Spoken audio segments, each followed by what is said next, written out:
तो आप और हमारी तो औकात ही क्या है कलयुगी जीवों की। जब अब्राहिम सुल्तान जैसे फैल हो गए मान बढ़ाई और अहंकार के चलते, पुण्यात्माओं परमात्मा एक वाणी कहते हैं, संतों की वाणी है अनमोल, इसे ना समझ सके अनभोल, साहिब ने भेद दिया सब खोल, अपनी सतलोक राजधानी का। तो परमात्मा कहते हैं संतों की वाणी है अनमोल, बहुत गूढ़ रहस्य युक्त है, और इसे ना समझ सके कोई अनभोल। आम व्यक्ति आम भगत के बस की बात नहीं है जो परमेश्वर की, सतगुरु रामपाल जी भगवान की वाणियों के अर्थों को समझ लेगा। मालिक कहते हैं सब सुमरे अपने अनुमाना तो गति लखी न जाए, और कहे कबीर कृपया कर जन पर जो की त्यो समझाए। जिस पे सतगुरुदेव जी मेहर करेंगे वही इन वाणियों को समझ सकता है और समझा सकता है।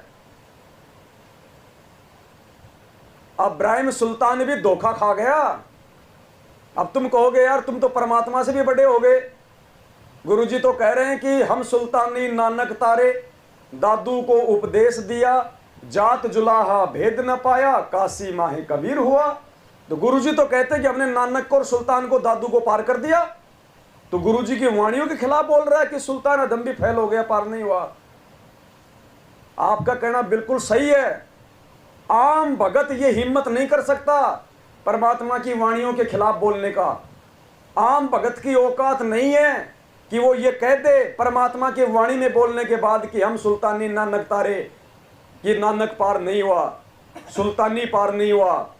आम भगत के बस की बात नहीं है, ना उसकी हिम्मत है। ये हिम्मत परमात्मा उसी को देता है जिसको निमित्त बनाता है, क्योंकि हिम्मत के पीछे परमात्मा उसको सबूत देता है पहले। तो आज आपको पता चलेगा इस अनमोल ग्रंथ में अदम सुल्तान की जब आप ये जीवनी पढ़ोगे। अब्राहिम सुल्तान सब कुछ त्याग दिया जिसने, हम उसकी तुलना में एक नाखून नहीं त्याग सकते। अगर कोई 2 करोड़पति है, देखिए मुझे वो छोड़ के बता दो, और बढ़ाने में लगा रहेगा आज भी ये ज्ञान लेने के बाद। और वो पुण्यात्मा जब ज्ञान समझ में आया, कहते हैं जब वो अपनी पालकी में बैठ के सवारी निकलती थी, जब उसकी इराक के बादशाह की, बलक बुखारा शहर के बादशाह राजा इब्राहिम सुल्तान की, कहते हैं इतना धन धान्य से परिपूर्ण था, इतने सुख थे उसके, देवताओं का राजा इंद्र भी ऊपर से शर्माता था कि ऐसे ठाट बाट तो मेरे भी नहीं है। और उस पुण्यात्मा ने अपना सब कुछ छोड़ दिया, ठोकर मार दी 1 सेकंड में परमात्मा के लिए। उसके बाद भी उसको अगर किसी चीज ने नीचे गिराया तो किस चीज ने गिराया पता है? किसने गिराया? मान बढ़ाई ने। उससे मान बढ़ाई नहीं छूटी।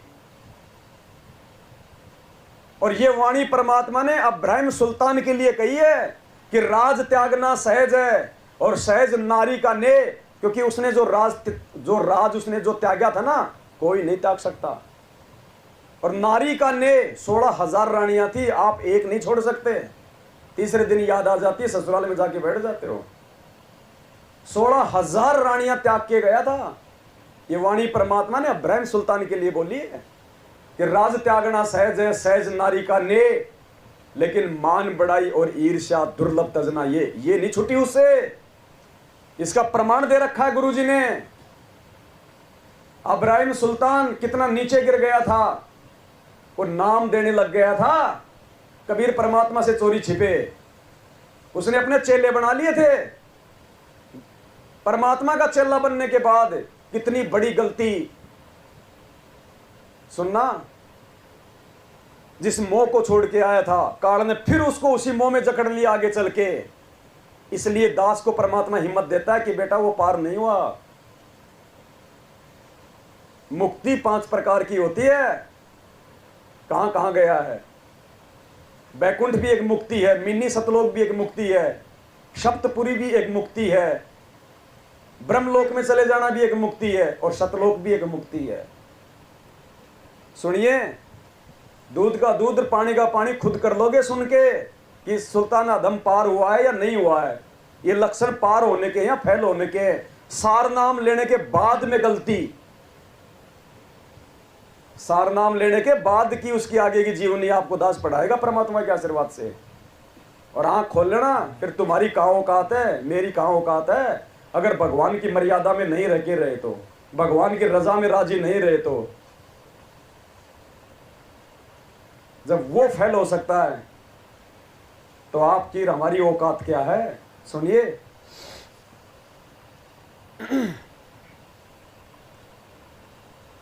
ये कबीर सागर का सरलार्थ है, पेज नंबर है 307 और देख लीजिएगा थोड़ा ध्यान से, हेडलाइन भी देख लेना।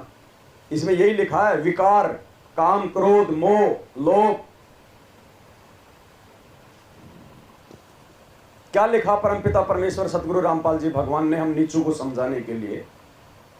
विकार जैसे काम, मोह, क्रोध, वासना नष्ट नहीं होते, शांत होते हैं। विकार मरे ना जानियो जो भूबल में आग, जब जब करे ले धधक ही बचे सतगुरु शरण लाग। एक समय इब्राहिम सुल्तान मक्का में गया हुआ था। उसका मकसद था कि भ्रमित मुसलमान श्रद्धालु मक्का में हज के लिए या वैसे भी जाते रहते हैं, उनको समझाना था। उनको समझाने के लिए वहां कुछ दिन रहे, कुछ शिष्य भी बने। अरे भगत भक्ति करके पार होगा या दूसरों को अपना चेला बना के पार होगा। क्या कहा परमात्मा ने, ये जितने भी नकली गुरु हैं जिन्होंने शिष्य बना रखे हैं ये नरक में जाएंगे। क्यों बोलते हैं गुरु जी? क्योंकि गुरु इस भक्ति विधान के अनुसार तब तक पार नहीं हो सकता जब तक उसके चेले पार ना हो जाएं। भेड़ों का रखवाला तब तक भेड़ों से आगे नहीं निकलता जब तक हर भेड़ को पार ना करवा दे। वो भेड़ों के पीछे चलता है, सारी भेड़ों को निकाल के फिर उनके पीछे चलता है। तो गुरु तब तक पार नहीं होता जब तक गुरु के चेले पार नहीं हो जाएं। इसलिए परमात्मा ने कहा कि नकलियों के पास में ना ज्ञान है, ना मंत्र है, ना भक्ति है, ये खुद भी नरक में जाएंगे और चेले भी। और इसी भक्ति विधान को समर्थ होने के बावजूद भी उस कबीर परमात्मा ने निभाया। काशी में 650 साल पहले 64 लाख भक्तों की परीक्षा लेके कि बड़वा बड़वा सब कोई कहे पर कोई न जाने खोज, दास गरीब कबीर करम वो बाटे सिर का बोझ। नकलियों का भार अपने सिर से उतार रहा था। क्यों? क्योंकि जब तक चेले पार नहीं हो जाएंगे गुरु पार। तो आदम सुल्तान ने सबसे बड़ी गलती कर दी, शिष्य बना के। क्या वो पार कर सकता था?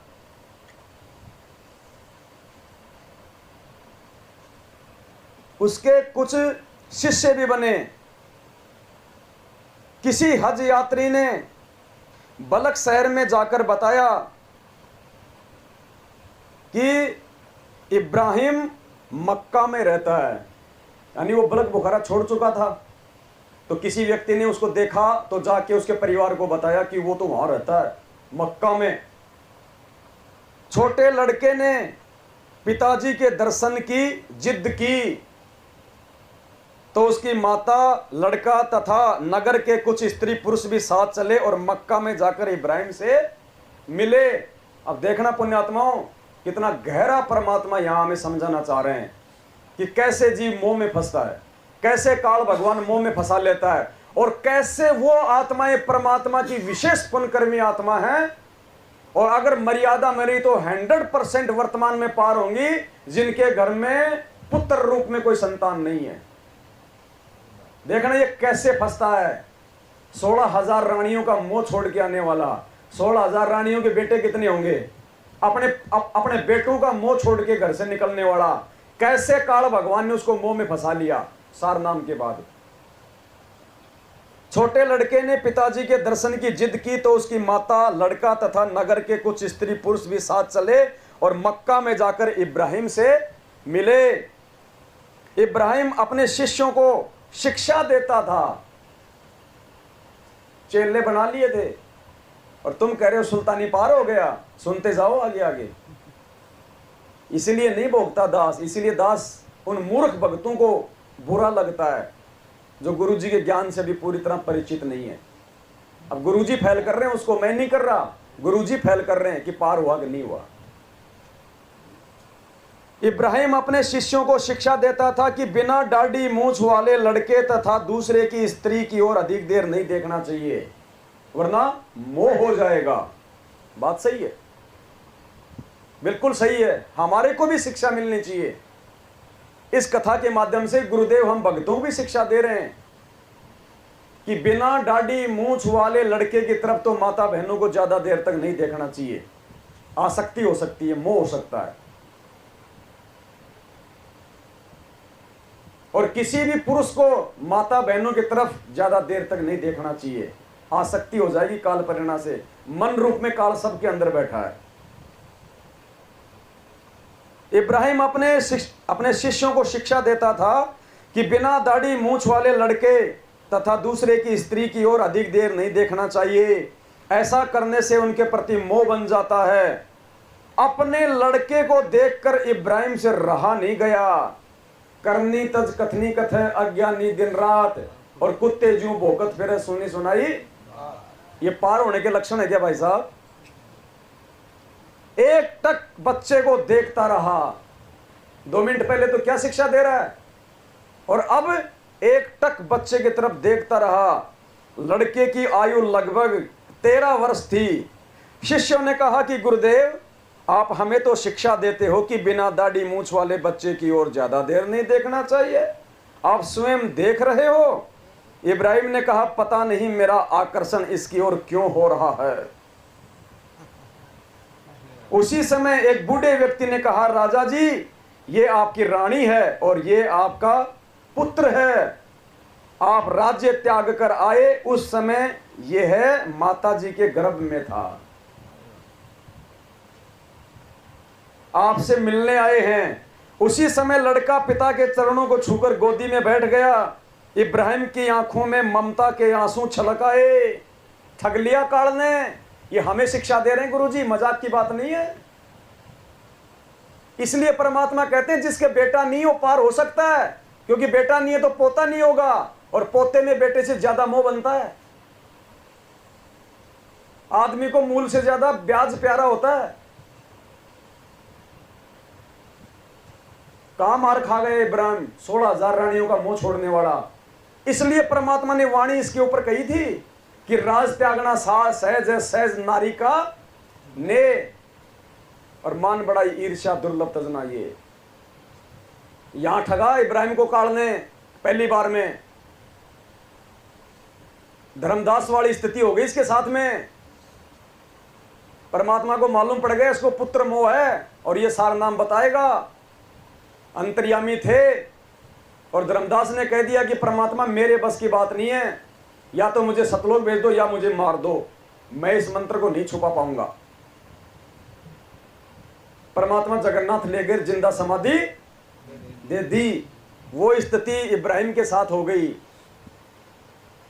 फिर कहते हो सुल्तानी पार हो गया। अभी तो नानक जी का भी नंबर आएगा अगली वीडियो में, देखना वो कितना पार हुआ है। उसी समय इब्राहिम सुल्तानी के लिए परमात्मा की आकाशवाणी हो गई। सोचो पुण्यात्मा, हमें कहां बख्शेगा परमात्मा। इतनी सी गलती होते ही पुण्यात्मा, ये पॉइंट हमारे दिमाग में घंटे की तरह 24 घंटे बजते रहने चाहिए। गुरुदेव संकेत कर रहे हैं कि बेटा तू भी भगत है, सुल्तानी भी भगत था, वो भी मोक्ष के लिए घर से निकला था, तू भी मोक्ष के लिए भक्ति कर रहा है। उसका भी परिवार था, तेरा भी परिवार है। देख लेना, तेरे सामने भी काल ये सारी चीजें लेके आएगा, और तू उस समय क्या करता है। इतनी सी गलती पे क्या कहा परमात्मा ने?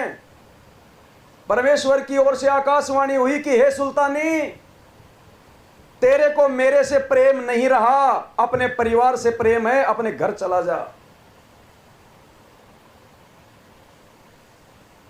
ये परमात्मा आपके हृदय में तभी तक रहेगा जब तक जो प्रेम परमात्मा चाहता है आप उस प्रेम को किसी और के साथ में ना बांटो। मोह परमात्मा से करना चाहिए था, और वो कर बैठा अपने परिवार से। उसी क्षण परमात्मा ने आकाशवाणी कर दी कि ये सुल्तानी, अब तुझे मेरे से प्रेम नहीं रहा, अपने परिवार में हो गया, जा अपने घर चला जा। फैल। पुण्यात्मा, हम यहां पे हलवा चाटने नहीं आते रहे, पूरी रात यहां पे जाग के अपनी आंखें खराब करने नहीं आते। ये चीजें परमात्मा क्यों समझा रहा हमें? क्योंकि परमात्मा ने हमें पार करना इसी जन्म में, इसलिए परमात्मा ज्यादा से ज्यादा हमारे को ज्ञान आधार से दृढ़ कर रहा है। ये काल भगवान के बैरिकेड्स तोड़ने की ये शिक्षा दे रहा है परमात्मा कि काल का जो चक्रव्यूह है तुम कैसे तोड़ोगे। ये काल ऐसे ऐसे ठगेगा तुम्हें। उसी समय इब्राहिम को झटका लगा तथा आंखें बंद करके प्रार्थना की, हे परमात्मा, मेरे बस से बाहर की बात है। क्योंकि ज्ञान नहीं था। अरे जिसको ज्ञान हो गए वो ये बात कह देगा कि मेरे बस की बात नहीं है। बात को अपने बस में रखने के लिए तो ज्ञान दिया जाता है। 27 साल से क्यों परमात्मा रात के 2-2 बजे तक जाग जाके सत्संग कर रहे हैं? ज्ञान क्यों दिया जाता है? मन को दृढ़ करने के लिए, काल के जाल को काटने के लिए, आत्मा को मन से ज्यादा मजबूत देने के लिए। एक पुत्र के मोह में उसकी ये हालत हो गई, सब कुछ कुर्बान करने वाले की ये हालत हो गई। एक बेटे ने हालत कर दी, एक चेहरे ने, उस जिसकी चर्बी के नीचे अगर आप देखो तो उसका चेहरा भी नहीं देखा जाए। ये चर्बी परमात्मा कहते हैं विष्टा जिनकी देह में वो मगन फिरे दिन रात है। तुम जिस शरीर पे मौत हो रहे हो ना, इसके अंदर लैट्रिन बड़ा, थूक लार। गुरुदेव कहते हैं ना, कभी कोई कुत्ता मरा हुआ देखा हो रोड पे, उसकी आंतें कहां पड़ी है, उसका पेट कहां पड़ा है, खून कहां पड़ा है, देखते ही उबाक आती है। कहते हैं इस खाल को हटा दो बेटा, बस ये खाल लगा के काल ने तुम्हें मोहित कर रखा है, जरा ये चर्बी उतार के देख लो एक बार। अगर तुम हाथ भी लगाना, अगर अच्छा समझो तो मुझे बता देना। हाथ भी नहीं लगाओगे तुम, सिर्फ चमड़ी लगा के उसने हमारे को भ्रमित कर रखा है। उसी समय इब्राहिम को झटका लगा तथा आंखें बंद करके प्रार्थना की, हे परमात्मा, मेरे बस के बाहर की बात है। और देखो सबसे बड़ी मूर्खता फिर उसने क्या कही आगे, क्या कही उसने, या तो मेरी मृत्यु कर दो या इस लड़के की। भगवान को हत्यारा बना रहा है, भगवान को हत्यारा बना रहा है कि या तो मेरी हत्या कर दो या इस लड़के की हत्या कर दो। अरे लड़के का इसमें क्या दोष है भाई जो तू उसको मारने के लिए कह रहा है? लड़के की सुंदरता उसका दोष है क्या? तेरी अपनी कमजोरी है, तेरे ज्ञान की कमी है। आज तेरा लड़का या कल को कोई लड़की आएगी, कल को कोई माता बहन आएगी, तेरा मन तो भाई आपने स्वयं डांटना है ना। ज्ञान किस लिए दिया था परमात्मा ने? ये शिक्षा और दे रहे हैं परमात्मा कि बेटा जल्दबाजी में घर छोड़ के मत भाग जाना, बाद में फिर वही घर याद आएगा। जल्दबाजी में घर छोड़ के मत भाग जाना, अपने घर बैठ के भक्ति कर। परमात्मा ने उसको कहा भी था कि जा वापस और भक्ति कर, कोई दिक्कत नहीं फिर वो राज करने में। लेकिन उस समय भाव में था, नहीं परमात्मा मैं नहीं जाऊंगा, उस नरक में नहीं जाऊंगा, और उसी नरक ने वापस ठग लिया। सोचो हमारी क्या औकात है पुण्यात्माओं, अगर मर्यादा में नहीं रहे और परमात्मा से भीख नहीं मांगी तो। ये राग द्वेष कर करके रामदेव जी की तरह, उनके परिवार की तरह 7 युगों में परमात्मा प्राप्त नहीं कर पाओगे। छोटी छोटी बातों के लिए मन मुटाव। अरे ऐसी आत्माओं को परमात्मा सतलोक में क्यों रखेगा जिनमें राग द्वेष है, जिनमें ईर्ष्या है, निंदा चुगली है, सच को सच नहीं कह सकते, झूठ को झूठ नहीं कह सकते, भक्तों से रिश्तेदारियां जोड़ने में लगे हुए हैं, 2 नावों की सवारी करते हैं। ऐसों से तो काल भी दूर रहता है, परमात्मा तो कहां निकट आएगा। ये नहीं चलेगा भक्ति मार्ग में कि सुबह उसकी तरफ और शाम को उसकी तरफ। एक नाव की सवारी, 2 नाव की सवारी करने वाले की जांग फटती है बीच में से, जैसे भीम ने फाड़ी थी जरासंध की। या तो मेरी मृत्यु कर दो या इस लड़के की। उसी समय लड़के की मृत्यु हो गई। इब्राहिम उठकर चल पड़ा। बलक से आए व्यक्ति लड़के के अंतिम संस्कार करने की तैयारी करने लगे। परमात्मा पाने के लिए भगत को प्रत्येक कसौटी पर खरा उतरना पड़ता है, तब सफलता मिलती है। गुरु जी कहते हैं ऐसे नहीं मिलेगा परमात्मा, ऐसे नहीं मिलेगा सतलोक भाई। प्रत्येक कसौटी पे खरा उतरना पड़ता है। परमात्मा परीक्षा ले रहा था उसकी। वो बच्चा भेजने की प्रेरणा परमात्मा ने करी थी कि देखो इसके अंदर कितनी क्या कमी है। अभी काम, क्रोध, मद, लोभ, मोह, अहंकार, ये 5 गुण है ना। परमात्मा ने यही देखा था कि इसके अंदर है भी हैं कितने। मालिक को तो पता था, लेकिन उसको दिखाना चाह रहे थे कि तू अभी कहां खड़ा है, तू कितना है भक्ति मार्ग में, कहां खड़ा है, तेरा अवलोकन खुद कर ले। और अंतर्यामी से तो क्या छुपा हुआ था। परमात्मा पाने के लिए भगत को प्रत्येक कसौटी पर खरा उतरना पड़ता है, तब सफलता मिलती है। उस लड़के के जीव को परमात्मा ने तुरंत मानव जीवन दिया और अपने भगत के घर में लड़के को उत्पन्न किया। अब अब्राहिम के उस लड़के को परमात्मा ने जो मार दिया, उसी समय शरीर छुड़वा दिया, उसको अपने किसी भगत के घर में जन्म दे दिया। और अब देखना परमात्मा फिर अब्राहिम से मिलवाएगा। दास ने एक बात कही थी, पुण्यात्मा, मुझे नहीं पता इस बात का, ये तो आज पढ़ रहा हूं मैं। क्या कहा था दास ने? आपत्ति के समय ही भगत की परीक्षा होती है, और जब तक भगत उस आपत्ति को परमात्मा की परीक्षा समझ के पार नहीं करेगा, वो आपत्तियां भगत के सामने बार बार आएंगी। जब तक बच्चा 8वीं कक्षा पास नहीं करेगा, बार बार उसको 8वीं में ही एडमिशन लेना। तो पुत्र मोह में जो फेल हो गया था अब्राहिम, फिर से परमात्मा ने उसी पुत्र को देखना उसके सामने लाके खड़ा करेगा। उसी समय शरीर छुड़वा दिया बच्चे का और अपने किसी भगत के घर में जन्म दे दिया। फिर एक दिन परमात्मा का, जो कि जिंदा बाबा के रूप में थे, आश्रम में सत्संग था। उस सत्संग में इब्राहिम भी आ गया और 4 साल की उम्र में वो लड़का भी आ गया। उस लड़के के जीव को परमात्मा ने तुरंत मानव जीवन दिया और अपने भगत के घर में लड़के को उत्पन्न किया। बचपन से ही उस आत्मा को परमात्मा का मार्ग मिल गया। एक बार सब भगत बाबा जिंदा के आश्रम में इकट्ठे हुए, कबीर परमात्मा के आश्रम में। वह लड़का उस समय 4 वर्ष की आयु का था। परमेश्वर की दया से उसका बिस्तर तथा इब्राहिम का बिस्तर साथ साथ लगा था। इब्राहिम को देखकर लड़का बोला, पिताजी। लड़के को क्या पता मेरा पिताजी है। परमात्मा ने चेतना दे दी इब्राहिम की परीक्षा के लिए। लड़का बोला, पिताजी आप मुझे मक्का में क्यों छोड़ आए थे? मैं अब भगत के घर में जन्मा हूं। देखने अल्लाह ने मुझे आपसे फिर मिला दिया। ये बात गुरुजी कबीर परमेश्वर के पास गई तो जिंदा बाबा कबीर परमेश्वर ने बताया कि यह इब्राहिम का लड़का है जो मक्का में मर गया था। अब परमात्मा ने इस जीव को भगत के घर में जन्म दिया है। इब्राहिम को लड़के के मरने का बहुत दुख था, मरवा भी दिया खुद ने, और उसके बाद में उसको दुख भी बहुत था कि परमात्मा ने ये क्या कर दिया।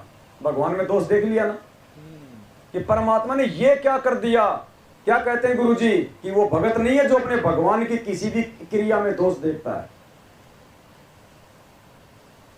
अंतर्यामी था परमात्मा, और मालिक बहुत दयालु होता है, अपनी आत्मा के दुख को देख भी नहीं सकता।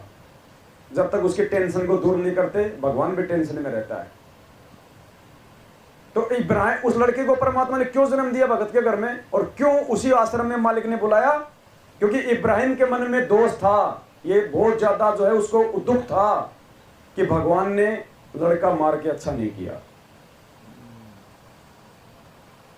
जिंदा बाबा ने क्या बताया कि यह बात जब जिंदा बाबा के पास गई तो जिंदा बाबा ने बताया कि ये इब्राहिम का लड़का है जो मक्का में मर गया था। अब परमात्मा ने इस जीव को भगत के घर में जन्म दिया है। इब्राहिम को लड़के के मरने का बहुत दुख था, परंतु किसी को साझा नहीं करता था। उस दिन उससे कहा, हे कृपा सागर तू अंतर्यामी है, आज मेरा दिल हल्का हो गया। मेरे मन में रह रह कर आ रहा था कि परमात्मा ने ये क्या किया। जैसे बरवाला कांड हुआ ना, और गुरुजी तारीखों पे नहीं गए और फिर कांड हो गया, तो क्या कह रहे थे बहुत सारे शाने लोग, ये गुरुजी ने क्या किया। तारीखों पे चले जाते तो इतना बड़ा कांड ही नहीं होता। वो अर्जुन सर्जुन वाली बात हो गई। ऐसे भी लोग नीचे गिरे पतिव्रता धर्म से बरवाला कांड के बाद। ये परीक्षा थी बरवाला कांड। मेरे मन में रह कर आ रहा था कि परमात्मा ने ये क्या किया, इसकी मां घर पर क्या मुंह लेकर जाएगी। आज मेरी आत्मा पूर्ण रूप से शांत है। अब मुझे शांति मिली है इस लड़के को वापस देख के। जिंदा बाबा ने उस लड़की पहले वाली माता यानी इब्राहिम की पत्नी को संदेश भिजवाया कि वह आश्रम आए। लड़के तथा उसके नए माता पिता तथा इब्राहिम को भी बुलाया। उस लड़के को पहले वाली माता से मिलाया। लड़का देखते ही बोला, अम्मा जान आप मेरे को मक्का छोड़कर चली गई। वहां पर अल्लाह आए, देखो ये बैठे जिंदा बाबा। हाथ करके बोला, बंदी छोड़ सतगुरु रामपाल जी भगवान। और आज यहाँ सात संगतियों में यही तो बता रहे कि ये है परमात्मा, ये है जिंदा बाबा, ये बैठा, एक ही बात है ये।